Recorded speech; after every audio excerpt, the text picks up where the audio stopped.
E aí, pessoal, tudo bom com vocês? Hoje eu tô aqui com a psicóloga Vitória Matos para falar da pesquisa dela que tá fresquinha aí, acabou de concluir, e uma pesquisa muito interessante. Olá, Vitória! Se apresenta aí pro pessoal do Não Precisa Copiar, diz quem é você e diz aí mais ou menos o que é a sua pesquisa, já que os detalhes eles vão ver ao longo do programa.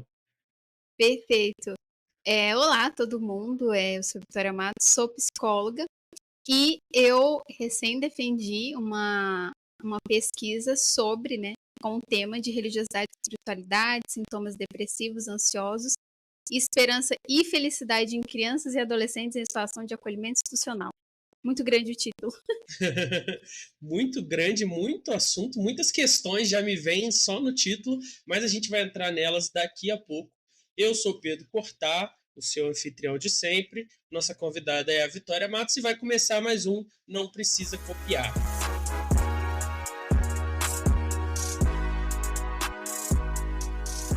Então, Vitória, esse título muito grande, como você mesma falou, mas também um assunto bem específico, né? A situação de acolhimento das crianças, a relação disso com religiosidade, espiritualidade. Então já me coloca assim, como é que surgiu essa pesquisa? De onde surgiu esse interesse específico? Foi algo que veio do programa para você? Foi algo que já estava com você quando você chegou no programa? Como é que nasceu essa ideia dessa pesquisa? Tem a ver com a sua vida, com a sua biografia, com a sua história? Como é que funciona isso? Então, Pedro, é um tema que eu me interesso desde a minha graduação, né? Então, eu fiz graduação na Federal do Ceará e eu já tinha interesse, né, no público da infância, no desenvolvimento humano, tanto pessoal quanto pelas disciplinas que eram ofertadas na minha parte, né, pela disciplina de desenvolvimento humano. E ao longo da minha graduação, eu tive a oportunidade de participar de um projeto de extensão do Laboratório de Relações Interpessoais, e o projeto era em instituições de acolhimento, né, que já para começar a definir é o que antigamente se chamava de orfanato.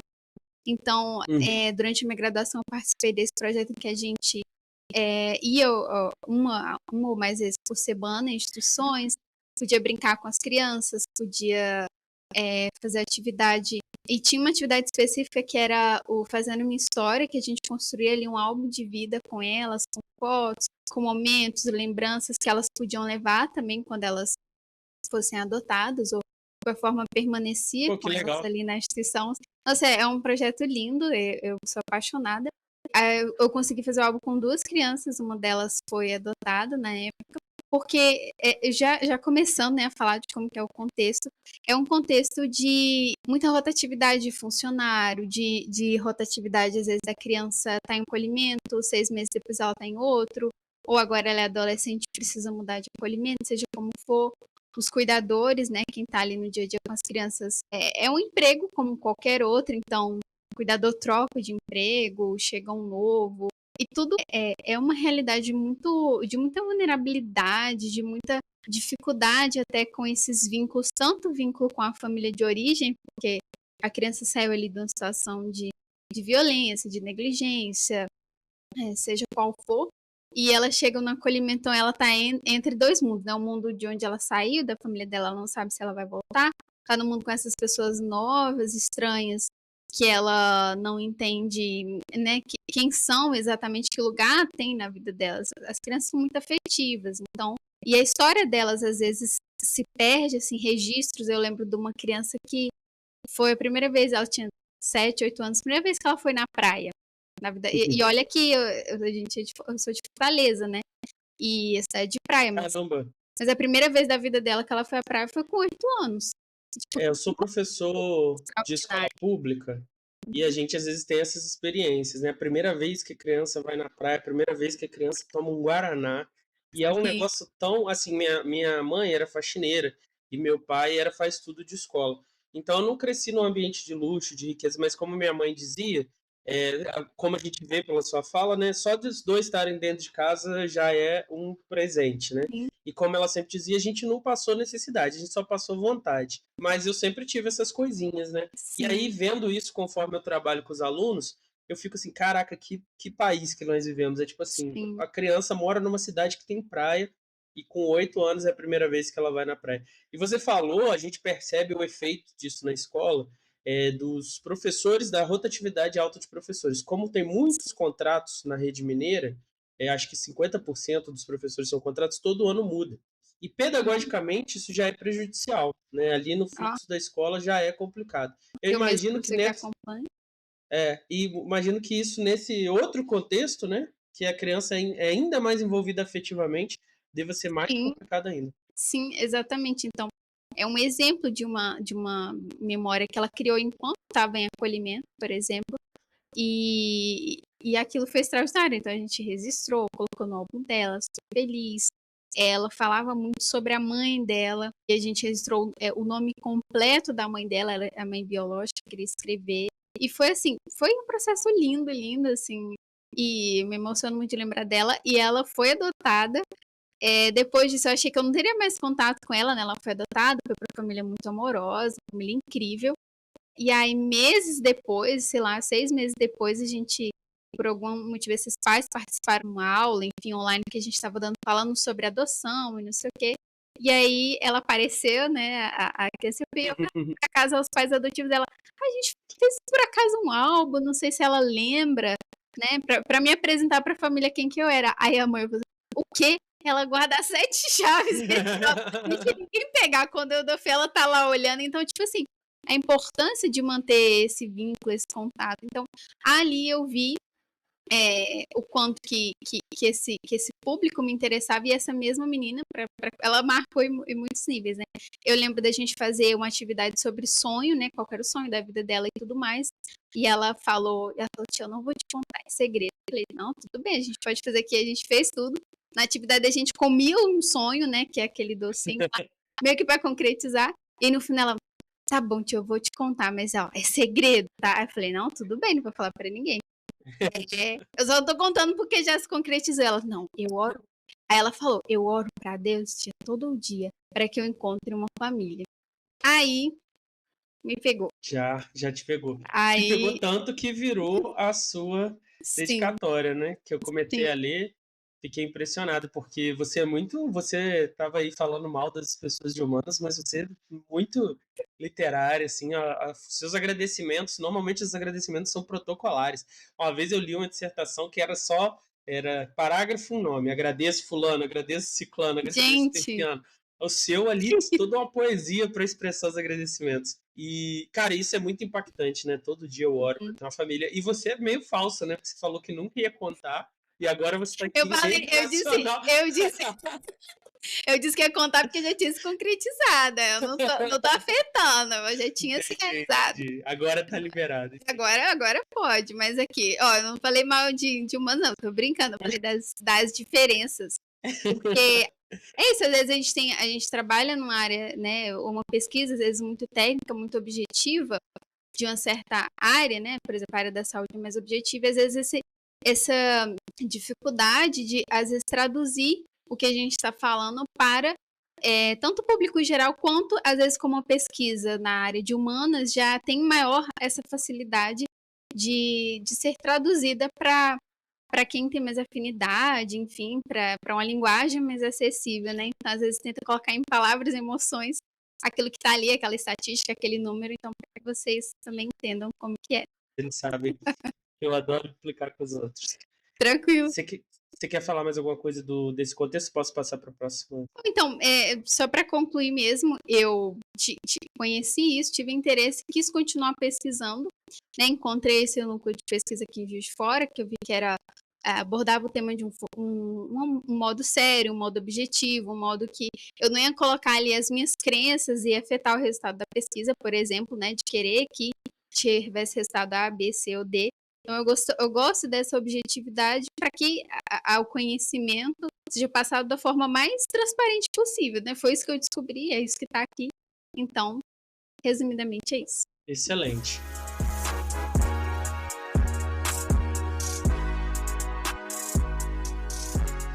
E aí vem a minha segunda questão, que é assim, logo quando você apresenta a pesquisa, a gente tem as crianças, né, na situação de acolhimento, que você explicou o contexto e tal.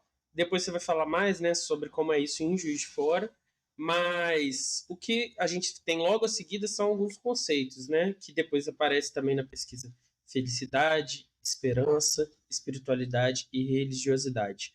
E esses conceitos são conceitos extremamente importantes na filosofia, né? Tem livros inteiros sobre isso. Só que você não tem tempo para... Você está fazendo uma pesquisa específica, né? De números ali sobre as crianças. Você não tem tempo para tratar filosoficamente cada um desses conceitos. Então você tem que Sim. tomar certas decisões, né, de pesquisa. E aí eu queria entender isso para o público também entender. O que você está chamando de religiosidade, de espiritualidade, e de esperança e felicidade. Porque às vezes a gente vê a pesquisa assim, até fiz um texto para os nossos membros esses dias, o Brasil é um dos países 18º mais feliz do mundo, a Dinamarca é o segundo mais feliz do mundo. Eu fiz intercâmbio na Dinamarca. E eu não tinha a impressão de que era o país mais feliz do mundo quando eu estava lá. E aí eu fui ler por que ele é o país mais feliz do mundo, e os critérios são critérios econômicos, basicamente. Estabilidade de emprego, qualidade de vida de consumo e tempo livre. E não são critérios que eu, particularmente, associaria à felicidade. Entendeu? Mas não são critérios que o brasileiro associaria à felicidade, eu imagino. Então é isso que eu queria saber, assim, o que você está colocando aqui, de onde você tirou essas definições, como é que elas funcionam na sua pesquisa? Então, essas definições, né, mais um motivo também de eu gostar de ser algo mais objetivo, mas no caso são definições dadas pelo pesquisador Harold Koenig, que é referência na área, né, de religião e espiritualidade, e também trabalhadas, né, essas definições pelo professor Alexander Moreira Almeida.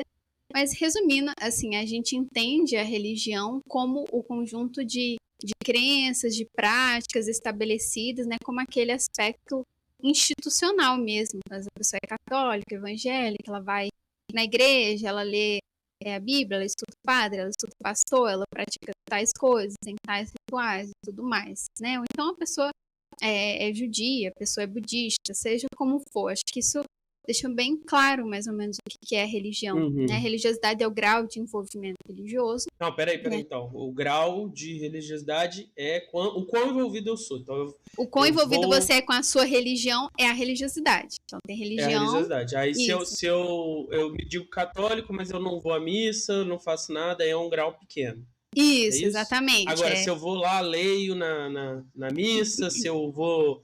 Frequenta várias vezes por semana. Faço tudo, aí eu sou mais envolvido. Esse é o critério. Isso, exatamente, né? Aí daí tem outros critérios derivados, né, de religião e religiosidade, mas que eu não vou falar. Agora, a espiritualidade, eu vou falar para não confundir nesse momento, a espiritualidade é essa relação pessoal, essa busca pessoal pelo transcendente, então essa relação que você tem, direta que você tem com Deus, né, aquilo que para você, eu tô colocando Deus, mas é um poder superior, né, a definição mesmo está escrita. Então, o poder superior, aquilo que é transcendente é o quê? Aquilo que está além da matéria. Então, acredito que, sei lá, o universo, algo, não existe uma ordem maior, as coisas não são por acaso, enfim. O poder, com esse poder superior, né? Tô falando Deus, porque então, normalmente... O pessoal aqui já conhece transcendente, transcendental, imanente, eles já estão careca de saber. Então, algo que vai além dessa vida que nós vivemos, né? Do dia a dia, das coisas que a gente conhece visivelmente, essa sensação de que acontece alguma coisa e, não, isso aconteceu porque tem um propósito maior. Sim. É isso. E esse camarada, como é que é o nome? Bloom, você falou? Não, eu falei Harold Koenig. Eu viajei com Você deve ter ido para algum autor da sua área. Não. Koenig, que é o nome do cara? Koenig, é Koenig. Harold e esse camarada que o pessoal do NUPS usa, ele estava na obra dele, ele está tentando criar uma definição de trabalho para estudar espiritualidade cientificamente. Essa é a proposta. Exato, porque como se fazia antigamente, às vezes você coloca que a pessoa que tem muita religião ou muita espiritualidade, as perguntas eram assim: você tem paz? Você é feliz? Então, se a pessoa respondesse aquilo, ela era mais religiosa e espiritualizada, mas isso já fica... Você já está dando a resposta na própria definição, então não vai existir, não vai ter como uma pessoa ser religiosa e ter algum problema de saúde mental, vamos supor. Então, essas definições que são mais antigas, não incentivavam... não ajuda ninguém, né? Porque você já está respondendo ali o que seria o desfecho, na verdade, seria o que deveria ser o resultado da pesquisa, não já a coleta ali a priori, né, sem ter analisado o dado. Então, automaticamente, quem tivesse mais paz ou quem fosse mais feliz já seria mais religioso, espiritualizado, que não necessariamente é verdade, né? Então, por isso a importância de ter essas definições mais claras, não que outras definições mais profundas, interessantes, que versam sobre a área de filosofia e tudo mais, não deixam de ser complementares, não deixam de ser valiosas, né? Mas em termos de pesquisa, assim, às vezes a gente precisa separar as coisas, deixar bem sintético por causa disso. Sim, sim, e às vezes você precisa entender, né, essa definição de trabalho para poder até fazer a ponte, né, fazer o diálogo com a outra área, ou até questionar, falar, bom, isso aí, igual vocês fizeram em relação às definições antigas, você pode fazer esse trabalho também, né? Essa é a coisa da pesquisa, alguém olhar e falar, bom, essa definição do seu Harrod aí, que eu não consigo falar o sobrenome dele, Tudo bem. tá errada, tá esquisita, tá faltando isso, né? Isso faz parte da busca por conhecimento. E aí a gente tem também felicidade subjetiva e esperança. Como é que funciona isso? Então, a esperança seria essa crença de, né, essa disposição, essa crença de que as coisas no futuro irão ocorrer da melhor forma, né?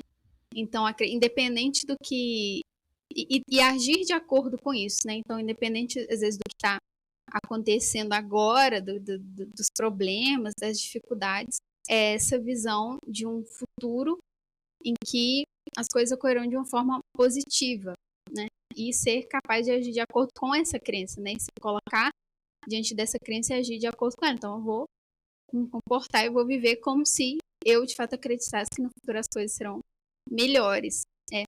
E a felicidade subjetiva, né, seria basicamente essa noção de...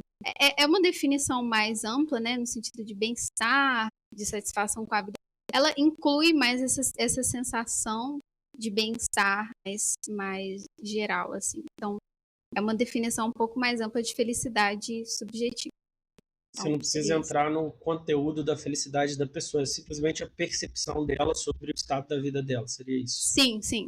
Sim, e a esperança é em relação a algo futuro. Isso, algo futuro, isso, exatamente. Por exemplo, no caso das crianças, que elas seriam adotadas e que a família ia ter uma boa relação, algo assim. Sim, em geral é isso, é que as coisas vão melhorar. Tá tudo ruim, ou algumas coisas estão ruins e tem que dar algum jeito, alguma coisa tem que dar certo na minha vida e vai dar certo, eu acredito que vai dar certo. Perfeito.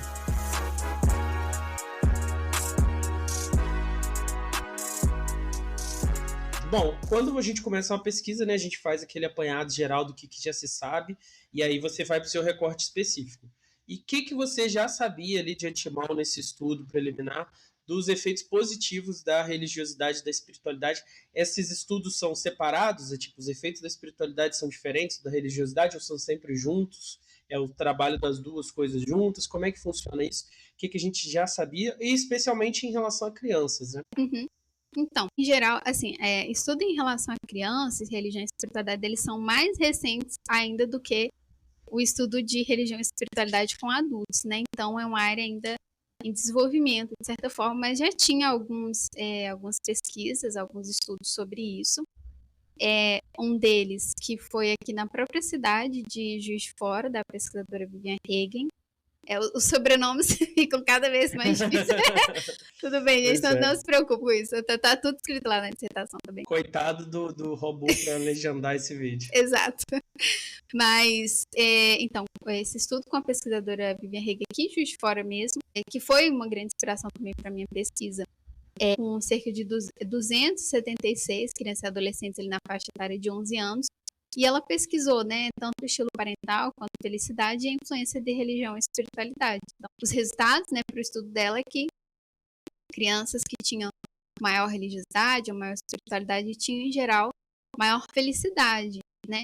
E o inverso também era verdadeiro, né? Aqueles que nunca frequentavam serviço religioso, nunca ia à igreja, né? Ou que consideravam ali como algo menos relevante em suas vidas, tinham menor probabilidade de se considerarem felizes, né? Isso independente, olha que interessante, independente de quão bom os pais eram, né? O que é o estilo parental, né? Se é um estilo mais negligente ou não sei o quê, ou um estilo bom de parentalidade, isso não impactou a criança em comparação a ela frequentar serviço religioso. Olha que interessante, né? Porque a gente acha, não, porque o pai é bom, a mãe é boa e tá tudo bem, a criança tá feliz. Isso foi independente disso também.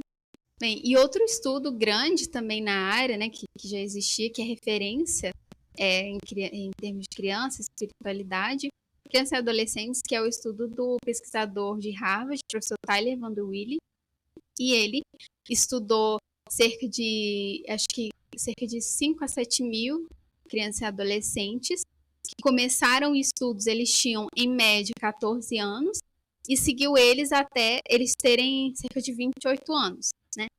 E esse estudo mostrou, né, assim, a relação, como é um estudo que acompanhou por muitos anos, ele até é mais eficaz em mostrar o impacto, né, que a religião e a espiritualidade tem, né? Você vê como que era antes e como foi se transformando e o efeito lá na frente. Então, crianças que tinham oração diária mais frequente ou que frequentavam serviços religiosos, eles tinham melhor satisfação com a vida, senso de propósito, senso de missão, né, bem-estar, menor iniciação sexual precoce, menor uso de substâncias ilícitas, né, em geral, drogas, enfim, acho que era mais em relação à maconha, não acredito, não sei se tinha álcool também, né, mas enfim. Então, todas as variáveis que protegem a saúde, né, se o adolescente está seguindo nesse caminho, né, você vê que ele está maior capacidade de perdão e tudo mais, você vê que ele está seguindo um caminho bom ali para a saúde mental dele, saúde física também,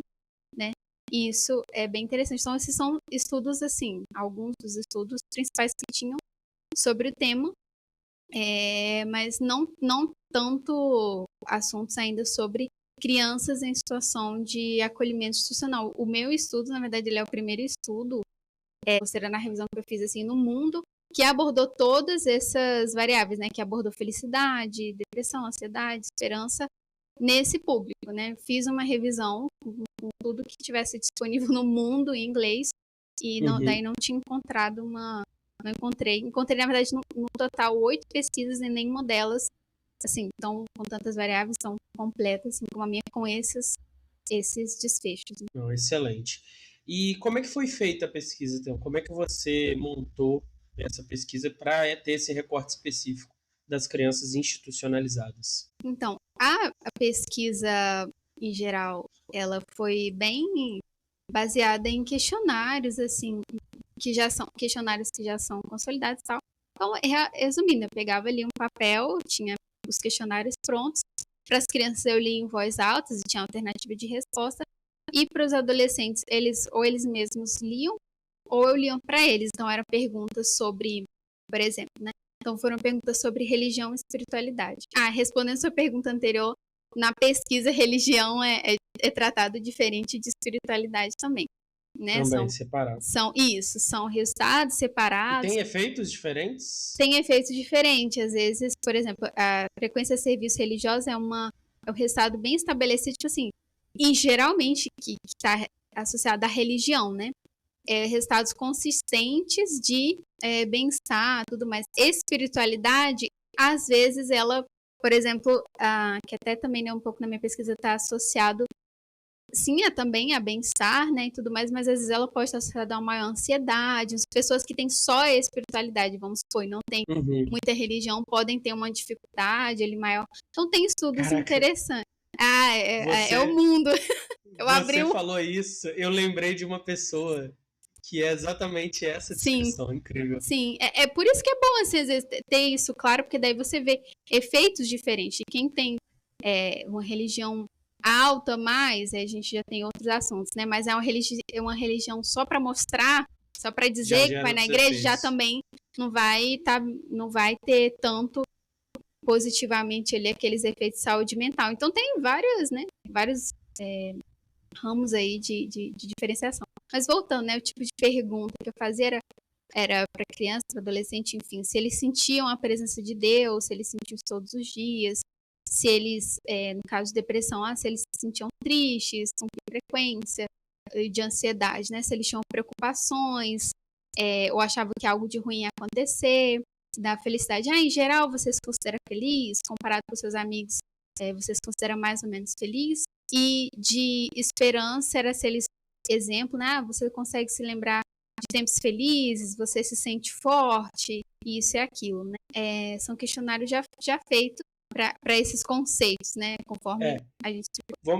Vamos explicar para o pessoal que existem essas pesquisas na psicologia, na sociologia, que elas usam questionários. Só que, às vezes, a pergunta pode ser problemática, como a própria Vitória falou mais cedo. Dependendo de como você fizer a pergunta, você enviesa o resultado. Então, existem artigos, né, que são só e unicamente você publicar um questionário, desenhar um questionário para tentar medir alguma coisa e ser um questionário eficaz para outros pesquisadores usarem nas suas pesquisas, né, que é o caso aqui.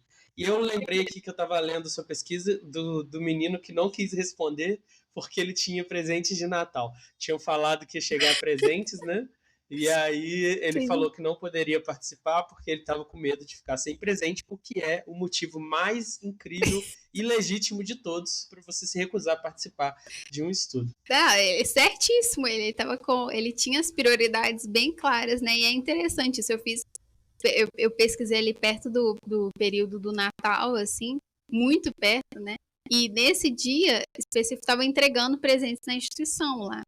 E eu tava lá, tinha a presença de uma acredito que era assistente social, e ela explicou para ele, falou, olha, tava de manhã, os presentes não vão ser entregues agora, vão ser entregues à tarde. Não se preocupa, que não tem problema. E ele lá, nervoso na cadeira, ele ficava olhando pra trás, a porta tava aberta, ele tava vendo se alguém passava no corredor, tipo assim, vai que alguém tá passando com os presentes, eu não tô vendo. E aí, daí ele não conseguiu, eu falei, não, tá bom, então a gente explicou pra ele, mas então tá bom. Então aí ele foi, tava bem preocupado, a prioridade dele.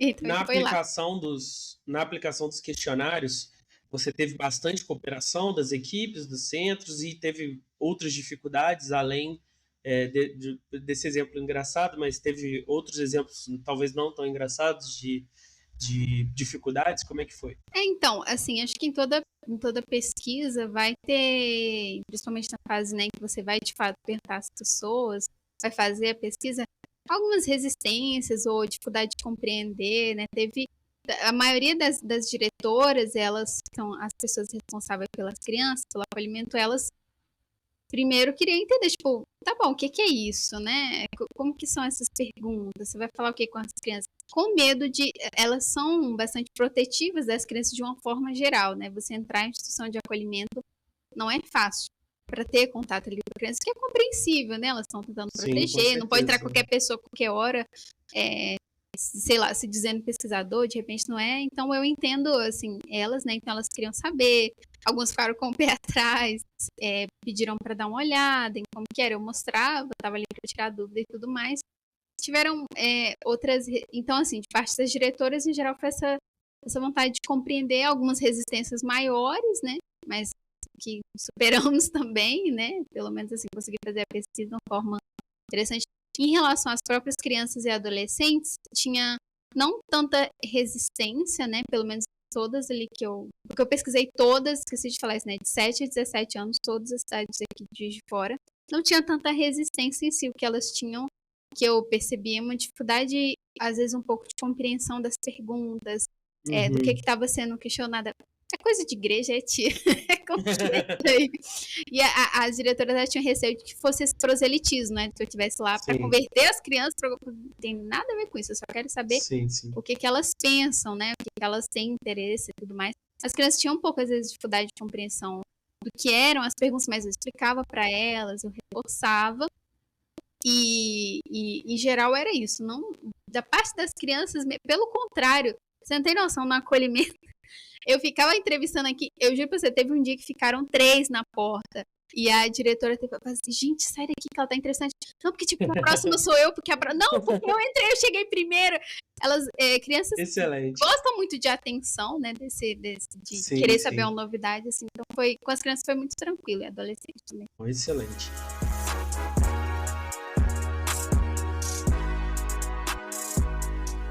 Bom, e aí você coletou essas respostas e depois tratou esses dados, né? A gente não precisa entrar aqui Não, nos meandros da estatística, ninguém quer ver isso nesse canal, mas ela fez direitinho. Vamos confiar que ela fez direitinho. Se confia. a banca provou, é porque eles conferiram e ela fez direitinho. E aí, o que, que você achou de resultado, né? A gente está falando aqui dos efeitos, vamos chamar assim, psicológicos, né, da espiritualidade e religiosidade. Então, vamos começar com o que, que você achou aí, qual foi o diagnóstico dessa parte, assim, da psicologia e das crianças, da situação delas, o que, que você Sim. encontrou. Então, o resultado da pesquisa foi, em parte, né, a gente teve o resultado que a gente esperava que seria, e em outra parte foi surpreendente, né? Então, assim, a parte esperada, por exemplo, a maioria das crianças que estavam lá era por negligência dos pais, também abuso de substância, ok?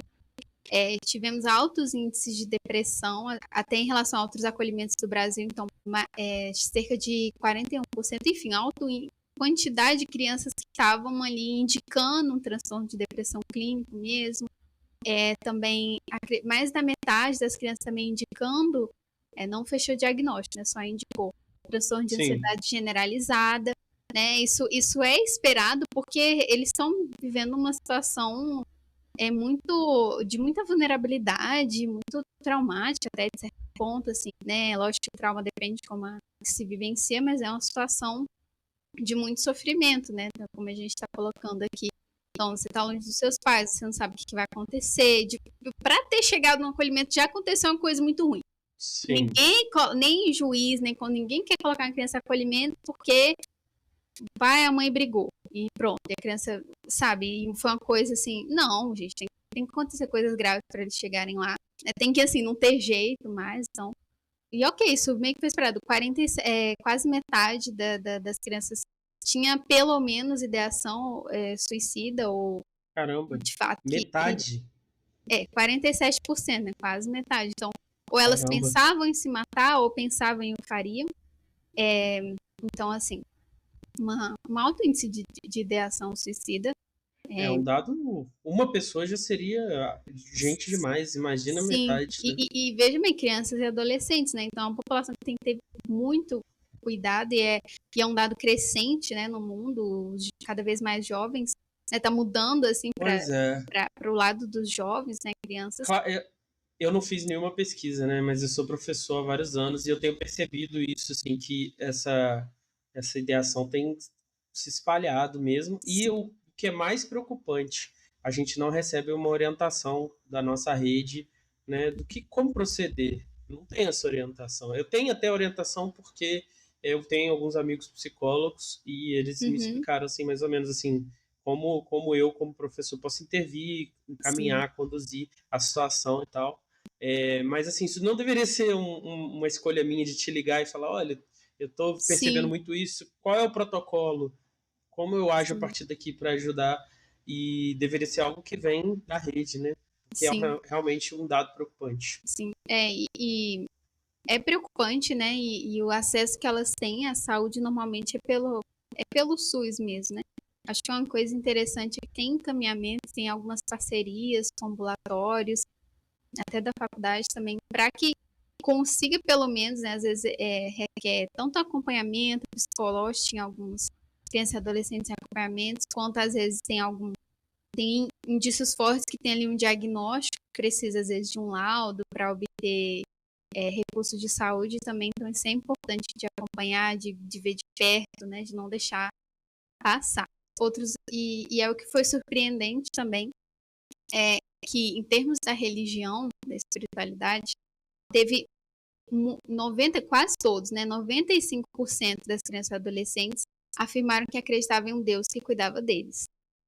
Isso foi impressionante até para Uhum. mim mesmo, porque quando eu fui ver ali o resultado, porque se imagina, né, essa criança é muito esse discurso, não, a criança ela é muito influenciada pelos pais, os pais doutrinam as crianças e se não tivesse tanta pressão, às vezes a criança não ia se interessar por Deus, não ia atribuir importância e tudo mais.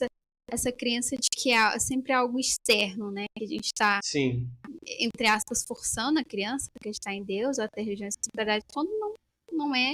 exatamente verdade, né? Em que sentido que eu tô falando? São crianças que estão longe da família, né? De origem, são crianças que a família de origem, de alguma forma, cometeu algum equívoco, algum erro, assim, em relação a elas. Então, elas tinham pouquíssimo, se não nenhum motivo para manter, de alguma forma, Tradições essas familiares. tradições familiares e tudo mais. E lá, e nos acolhimentos, por ser algo do Estado, é algo que elas tentam ser laicas, então não falar de religião lá dentro, não colocar símbolo religioso, não vai acessar lá missa online ou pastor online, não vai ter Bíblia. Então é um ambiente assim bem quase que não é falado mesmo, não é colocado. E elas Mas elas você sabe me dizer, o curioso agora, vamos supor que você tem uma criança católica que precisa ir à missa ao domingo.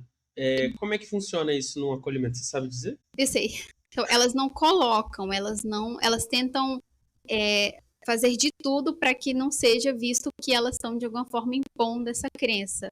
É bem delicado, assim, eu entendo, mas ao mesmo tempo a gente vê essa distância, né, entre o que as crianças estão falando que é importante para elas e ao mesmo tempo não tá, o que tem ali.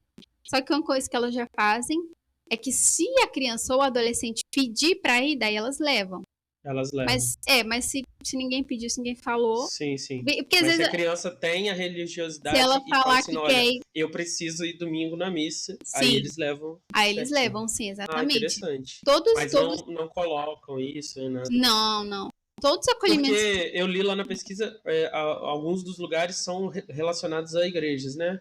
Então, alguns acolhimentos foram fundados, digamos, estão associados a determinada igreja, mas a partir do momento que o acolhimento passa para o Estado, acabou. Ele vai seguir as ordens. Estatal, ele vai seguir as regras, né, da prefeitura, do Estado, tudo mais. É tipo hospital, né? Nós temos Santa Casa, mas assim, você não pode decidir nada religiosamente no hospital. Sim, você segue segundo a lei e a medicina, é o que dá pra fazer. Isso. E só são 2 acolhimentos, né? Eu pesquisei em 7. Então, ainda que fosse assim, tipo, e não é, né? Todos seguem a mesma regra, da mesma forma. Sim, sim. Bem, outra coisa, né? Teve uma diferença, né, em termos da população geral do Brasil. A filiação religiosa, né, que é você se identificar com alguma religião, foi bem mais baixa na nossa pesquisa, que é interessante. Então, em comparação com o Brasil, eles se identificam menos com religiões. É interessante diferenciar religião e espiritualidade. Você vê que a espiritualidade deles é bem alta. E no serviço religioso, se identificar com religião é mais baixo também. É interessante ter essas variações. Né? Mais da metade da amostra tem religião, que é 55%. Outros resultados que a gente também teve, que é inesperado, né? Crianças com alta esperança, você fica assim, como, né? Como que elas estão mesmo conseguindo... nessa situação bem adversa, alta esperança. Como que elas estão conseguindo ter uma esperança tão alta nesse ambiente, nessas circunstâncias? Mas elas tinham. A maioria também sentiu que era capaz de dar e receber amor. A maioria acreditava no valor de cada dia, sentia que a sua vida tinha valor e utilidade. São todas esses sentidos assim de que a vida vale a pena, né? De que eu acredito no futuro. E claro, a minha pesquisa não tem um tom assim de causal, então eu não posso falar exatamente o que causou essa esperança, o que causou esses resultados, mas eu tenho hipóteses, né? E aí eu acredito, por exemplo, teve uma outra pesquisa, não a minha, com 202 mil adultos, que relacionou a quando eles tinham 12 anos de idade e depois a vida adulta, certo? Então, quando eles tinham os adultos hoje em dia, que quando era adolescente frequentava mais serviços religiosos, quando se tinha 12 anos, agora, sei lá, hoje em dia tem 30, 40, seja qual for a idade, né? Eles tinham muito mais chances de se considerarem otimistas, né, de estarem otimistas em relação à vida. Então, eu vou trazendo hipóteses, né? Eu falo, será que, né, essa questão da religião da espiritualidade não pode estar ligado a essa esperança alta, né? Mas é bem interessante de ver. Isso foi bem impressionante também. Em relação à felicidade, eles tiveram uma felicidade razoável, uma média de felicidade razoável, só que foi menos da metade em relação a outro estudo que teve na mesma cidade com adolescentes que não eram institucionalizados, que não estavam em orfanato. Então você vê que a felicidade deles, em comparação com essas outras crianças da mesma cidade, foi mais baixa, né? Foi menos da metade que pontuou muito alto ali. Então tem um E olha que efeito, né? interessante, então, né? Nós temos uma felicidade mais baixa, mas uma esperança alta. Sim, eu acho que tipo, agora eu não tô feliz não, mas no futuro vai melhorar. Vai melhorar. É interessante, não, mas os dados conversam entre si, né? Esses resultados, a gente vai montando uma imagem do que está acontecendo com eles.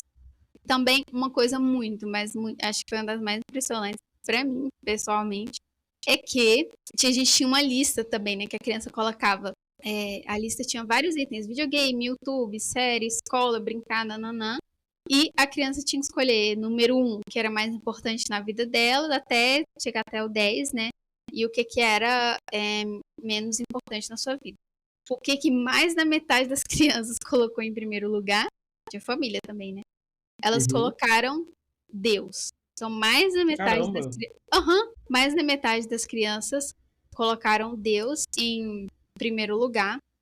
E interessante que em outro estudo também, que na mesma cidade aconteceu a mesma coisa, só que a gente achava, às vezes, nesse acolhimento vai colocar outra coisa em primeiro lugar. Tipo, o que seria tão importante na vida delas?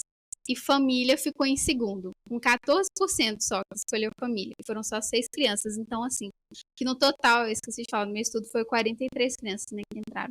Então, assim, isso é muito impressionante, né? O quanto que isso é importante para a vida delas, a ponto que ela... E interessante que religião, porque tinha Deus, né, pra você ver que tá mais ligado, seria, né, podemos considerar a espiritualidade, né, Deus aqui como esse ser particular que cuida de mim, e religião tava lá pra tal, não sei quanto da lista, mas Deus tava em primeiro lugar. Se eu tivesse perguntado só religião, não ia ter o mesmo resultado, né? Interessante.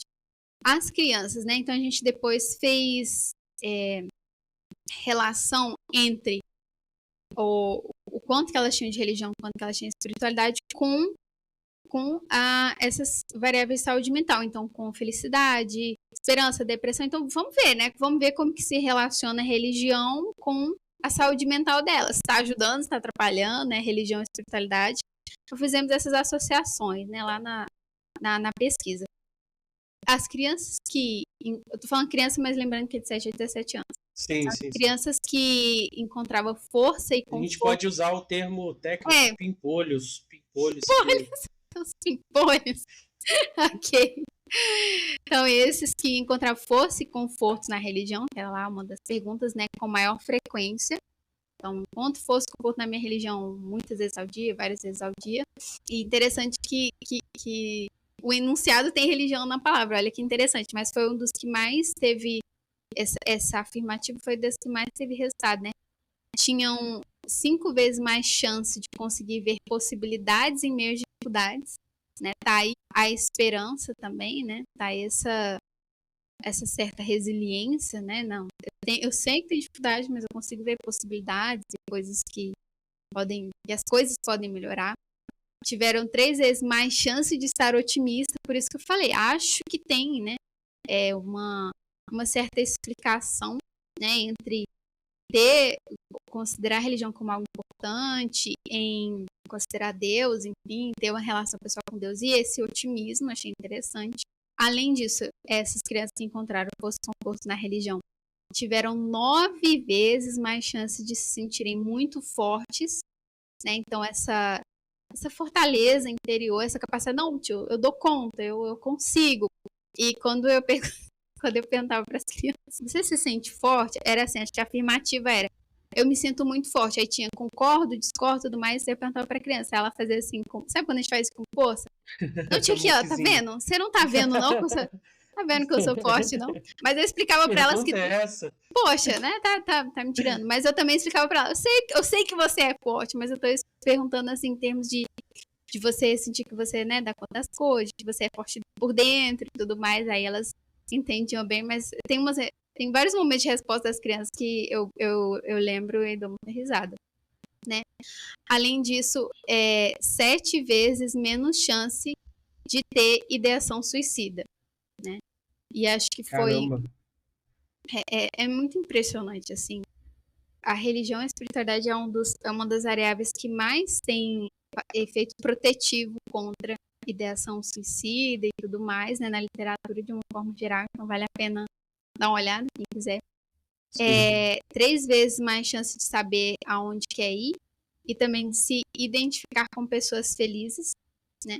E também as crianças que sentiu a presença de Deus com maior frequência tinham também 3 vezes mais chance de se sentir capaz de dar e receber amor. E esse me sinto capaz de dar e receber amor é interessante. Quando a gente colocou em relação à família, a família foi inversamente. Então, aqueles que colocaram a família como algo mais importante nas suas vidas se sentiam menos capazes de dar e receber amor.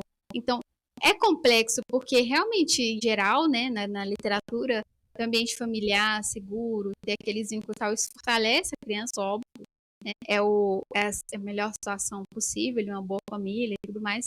Só que no caso delas, nem sempre isso associa de uma forma positiva para a saúde mental, porque, né, até me recorda, e eu já vi também várias vezes, às vezes, dia de visita dos pais, ou então às vezes vai para a família e volta, porque eles podem, né, depender da situação. As diretoras falam assim, meu Deus, vai voltar da casa da família. Já sabe que é uma semana de choro, porque a criança fica...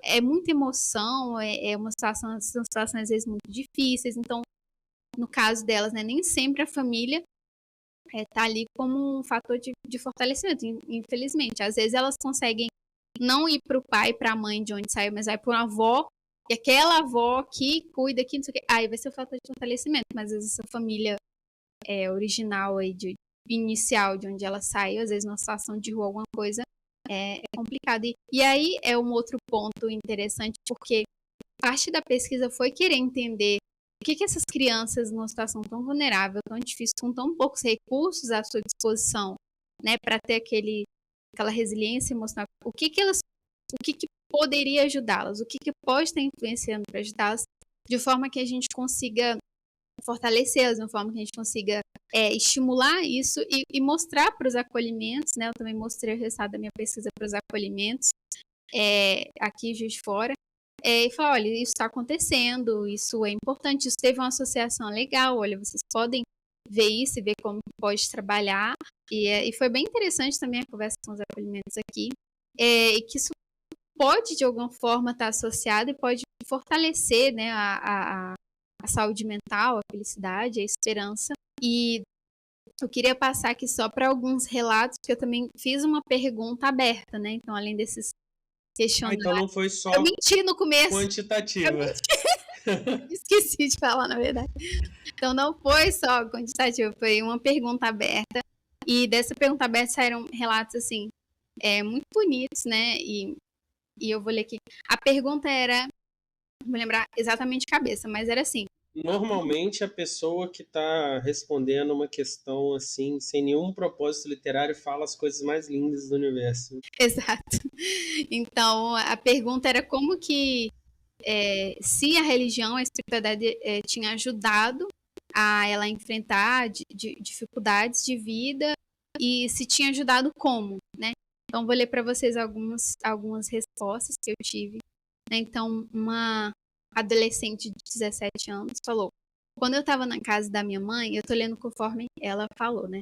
Sem correção de erros. Quando eu estava na casa da minha mãe, eu chorava escondido em um quartinho, pedindo para Deus me tirar dali. Agora que vim para cá, tô até mais melhor.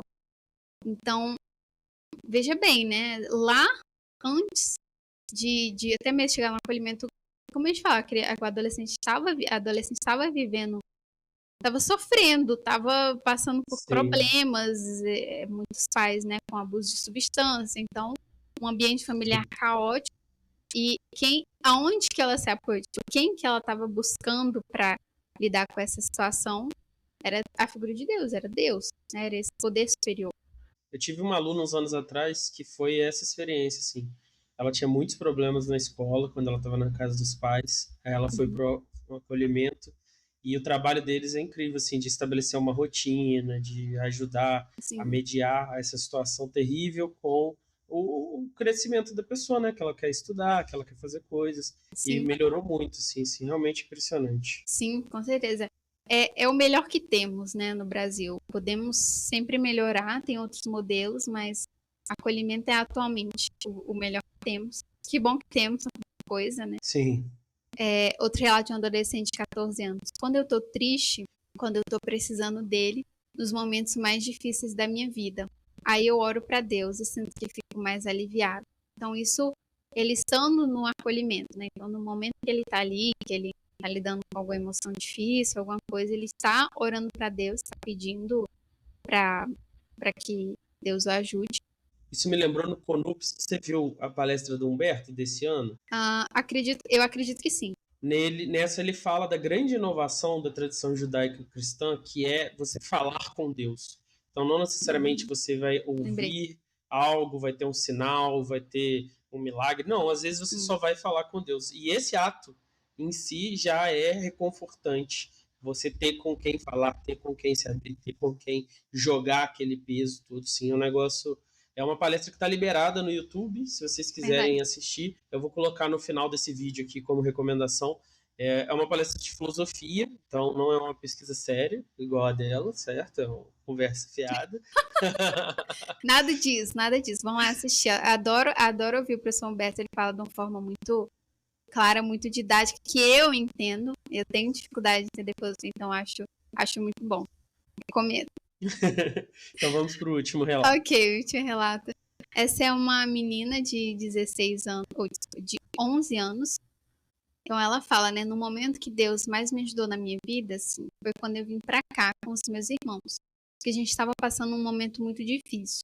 E agora também ele tá me ajudando bastante, que às vezes me dá crise de ansiedade, que eu não vejo a minha mãe. Mas agora que eu vim pra cá, eu tô bem mais calma. A gente tá quase indo embora. Mas eu não sei o que foi, porque olha, mas eu não vejo a minha mãe, acho que já tem 2 anos ou mais, mas se não for Deus na minha vida, eu não sei o que foi, porque eu só tenho que crer nele mesmo, porque é ele que me ajuda a levantar da cama, abrir meus olhos e ter fé e levantar e tudo. Então, para mim, tudo para mim é Deus. Não tem nada que às vezes quando alguém faz alguma coisa para mim é porque ele tá pedindo. Então ele me ajudou nos 2 momentos mais difíceis da minha vida. Então, ela tem várias coisas, essa menina, né? Porque ela lembra antes, quando estava na casa dela, antes de ir para acolhimento, que ela já recorria a ela, que Deus a ajudou. Então, às vezes, nem sempre ela tá falando assim, porque eu orei para Deus e Deus me ajudou. Ela já vê aquilo que aconteceu como algo que Deus a ajudou. Tipo assim, se aconteceu algo de bom, porque Deus me ajudou. Ela vê que quando, né, se não for Deus, eu não sei, né, Deus é tudo na minha vida. Então, ela tem essa visão de mundo, essa visão da vida dela, que Deus está em todos os ambientes, todas as áreas da vida dela, né, agindo a favor do bem, né, dela, para que ela tenha uma vida melhor, enfim, para que ela seja mais feliz. E ela vê isso em relação a ela, a família dela. E ela ainda vê no final que quando alguém faz algo de bom para ela, é porque Deus pediu essa pessoa para fazer algo de bom para ela. Então, assim, é incrível. É um dos relatos que eu mais gosto. É uma menina extraordinária, assim, em termos de Não é à toa que você encontrou autoesperança, né? Porque realmente você ter essa perspectiva na vida é muito difícil alguma coisa te abalar. sim, eu acho que é uma das coisas que eu mais levo dessa pesquisa. O que me impressionou, né? Foi a capacidade humana de dar sentido ao sofrimento, né? De trazer ali um propósito em um lugar que outros podem estar vendo só o caos, o vazio, a desesperança, né? De uma vida que uma criança de menor está sem a sua família de origem, né? Ou que essa família de origem está com muitos problemas de dificuldade, que ela não sabe como vai ser o futuro dela e ela quase não pode decidir em nada, né? Porque realmente me recorda muito o livro que está chegando na minha casa em breve, do Em Busca de Sentido, né? Não tô Esse comparando. livro é ótimo. Ah, Esse livro é incrível. não tô comparando em termos, né, lógico, assim, são graus diferentes, mas é um ambiente em que, de certa forma, elas não têm um controle, porque é uma instituição, que as regras são feitas por outras pessoas, ela não sabe para onde elas vão. Lógico que eu não tô comparando, eu só tô comparando a falta de Calma aí controle. que você tá comparando tão pouco que ninguém tá entendendo nada, que só a gente que Porque leu o o livro. caso do Em Busca de Sentido, eu vou explicar. Em Busca de Sentido é o professor Victor Frankl aqui, foi um judeu na época dos campos de concentração. Então ele estava lá no. Explica você é de humanos, você vai conseguir falar melhor que eu. Ele estava no campo de concentração e aí ele escreveu esse livro, Em Busca de Sentido, e nesse livro a gente tem duas partes. A primeira parte é o relato dele no campo de concentração e ele está tanto falando dele quanto o que ele está observando.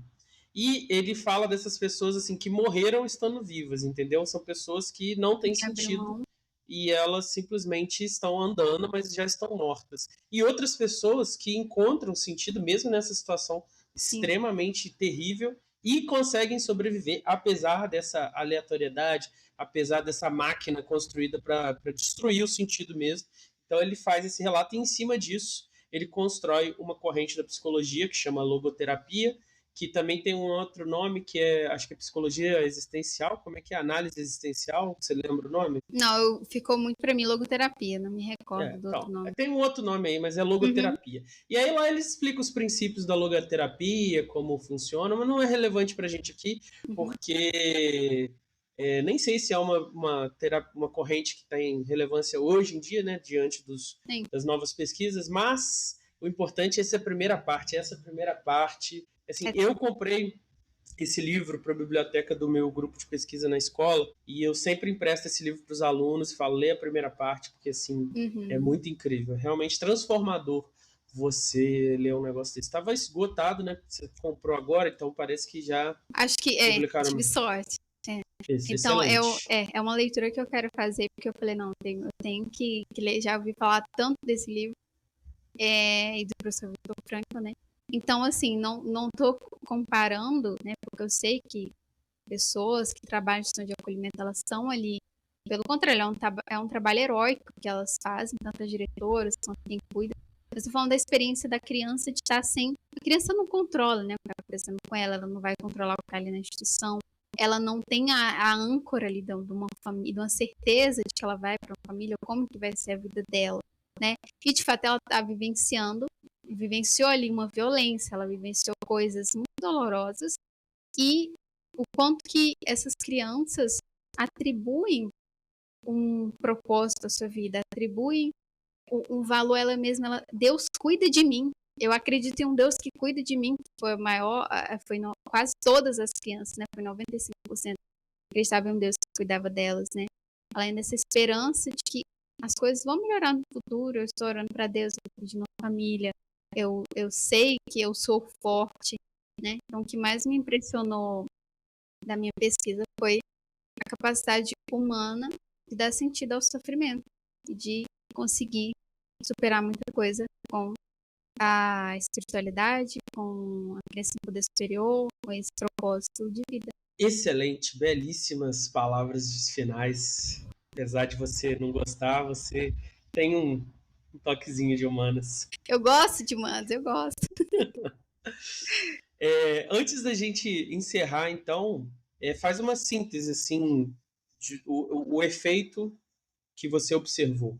Qual foi? Então, o que eu observei foi que apesar de as crianças terem grande depressão, grande ansiedade e tudo mais, a religiosidade e a espiritualidade teve uma associação muito grande com menos ansiedade, menos depressão e com mais felicidade e mais esperança. Resumidamente é isso. E é isso que a gente tinha para conversar com vocês hoje. Então, existe aí essa relação, vocês já entenderam o que a gente está chamando aqui de espiritualidade, religiosidade, esperança, felicidade, e é essa a contribuição do Não Precisa Copiar para vocês hoje. Espero que tenham gostado. Deixem sugestões aí de temas, de pessoas, se vocês conhecerem. E qual que é o arroba do seu perfil profissional? Então é @infância.girassol. Para quem quiser acompanhar mais sobre essa temática, né, da espiritualidade, da infância, pesquisa sobre o assunto, me ouvir falar mais, é isso. Perfeito.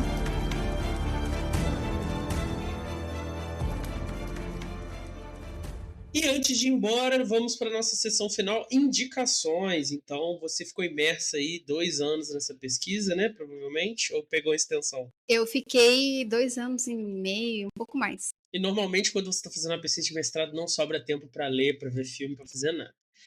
É complicado. Mas tudo que a gente toca, né, todos os assuntos que a gente toca, eles aparecem em outras obras, né, não necessariamente numa relação um para um, né, direto, mas aparece aí na literatura, na escultura, na pintura, na música. E aí, quais são essas obras, assim, que indicações você deixaria para aquela pessoa que, depois de ouvir esse programa, quiser entender mais profundamente, né, entender aqui no coração mesmo a relação entre religiosidade, espiritualidade e saúde mental? Eu vou começar com o livro que eu acho que é mais completo sobre o assunto, pelo menos até então, né? E especificamente sobre a infância e adolescência, que é um livro que ao mesmo tempo te traz ali informações acadêmicas, te traz pesquisa, só que nem parece que ela está fazendo isso. Ela tem uma linguagem muito didática, muito fácil, muito fluida, e que, na minha opinião, traz vários fundamentos assim de como que a criança vivencia, né, essa relação com o poder superior, de como ela vivencia a espiritualidade, que é este livrinho aqui.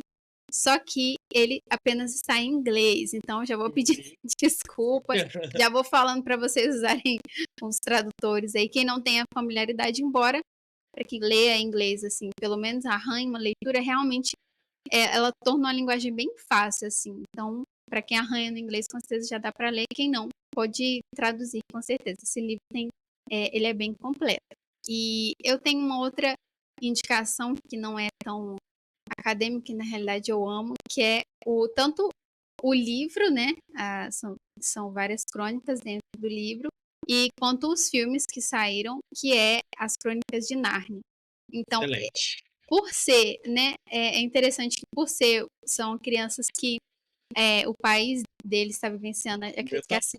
Tá lá, tá vendo aqui? Olha só, olha, o meu tá em Fortaleza, o meu tá em O leão ali. É incrível, gente. O livro, assim, a leitura é muito boa de fazer, é um livro muito interessante. Eu gosto de todas as crônicas, não só o Leão, a Feiticeira e o Guarda-Roupa, né? Que é aquele primeiro. Aí não, aí não, aí não, aí não. Todas Não, não são boas, não. não, eu gosto de todas. A minha preferida é o Guarda-Roupa, o Leão e a Feiticeira. Nossa, Eu gosto de. tem umas duas ali no meio, depois do guarda-roupa. Não assisti, vocês têm umas se perguntando o que está acontecendo, mas a melhor ótimas leituras. a melhor é o Leão, a Feiticeira e o Guarda-Roupa, não lembro a ordem, que é exatamente a melhor. Versão ilustrada que uma amiga minha tinha, que eu ovulava só de ver ela, porque eu ficava assim, nossa, meu sonho é ter um filho para eu sentar e ler com ele de noite, assim, ó, abrir esse livro. Deve ser lindíssimo. Com desenho todo colorido, lindo, lindo. Olha, imagina. Não, deve ser lindíssimo, assim. E o bom é que também tem filme, né? Porque eu acho que é interessante de ver, porque são crianças que estão afastadas dos pais, que eles vão para casa de um professor que acho que é tio deles lá no interior, acho que da Inglaterra, se eu não me engano. Tá acontecendo uma guerra, então assim, tá o caos lá fora, né? E essas crianças estão lá dentro, tanto com medo, estão afastadas dos pais, estão tentando entender o que está acontecendo na vida delas. Elas também não podem fazer muita coisa, né, em relação a nenhum desses elementos externos. E elas encontram, né, a partir de Nárnia, dessa vivência de Aslan, o leão, e toda essa simbologia maravilhosa, esse significado, esse propósito e essa relação com o poder superior, que é Aslan. Fica vários spoilers aí, depois vocês pesquisam mais sobre as simbologias que tem nas Crônicas de Nárnia. E, por fim, eu vou indicar O Senhor dos Anéis só porque é bom.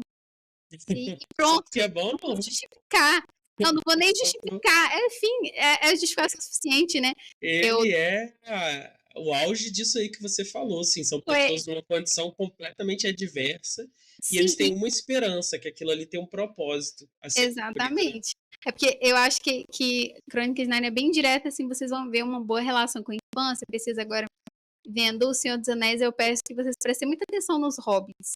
Porque eles são pequeninos, eles não têm força, são parecidos com crianças mesmo, né? Se a gente for traduzir assim para o mundo. E eu acho muito inspirador. São os pequeninos, são os que não têm aquela grande inteligência dos elfos, não têm poderes, não têm. tá ali, são pequenos, são guiados muitas vezes por pessoas maiores, mas que eles encontram eles que encontram o poder superior, eles têm um propósito, eles têm uma missão, né? E E isso na é obra muito do Tolkien interessante. não aparece o conceito, né? As pessoas estudando falam da eucatástrofe, que é a ideia de algo que dá errado, tudo dá errado, mas dá errado para um bem maior, para um propósito maior.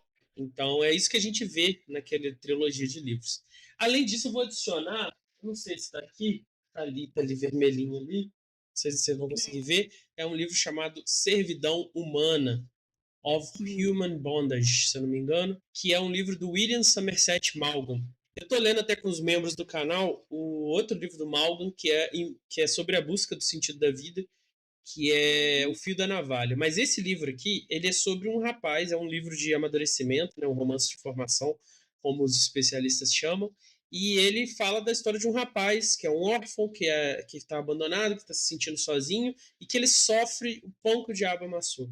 E só que esse sofrimento dele endurece o coração dele, né? Torna ele uma pessoa má, assim, uma pessoa cruel, porque ele entende que o mundo odeia ele, todo mundo odeia ele, então a única resposta que ele pode dar é odiar de volta. E, como eu disse, é um romance de formação, então ele tem que sair dessa crença infantil que ele tem, de que ele tem que pagar o mal que o mundo fez a ele com mais mal, e você acompanha esse processo. É um livraço, grossão, e, cara, é incrível, a prosa do mal é muito boa, e eu acho que tem tudo a ver com essa questão, porque ele não é bem sutil, mas tem a ver também com encontrar esse propósito além da vida. Assim, a vida é ruim, a vida é dura, a vida é cheia de problemas, mas tem algo a mais para mim. É isso que você tá. Perfeito, adorei. Fica a indicação para você aí depois que Vou você também ler. atrás, com Bom, certeza. vamos colocar o Em Busca de Sentido, já que a gente Oh, falou, claro, né? Pode busca de comprar e sentido, sem ler, dúvida.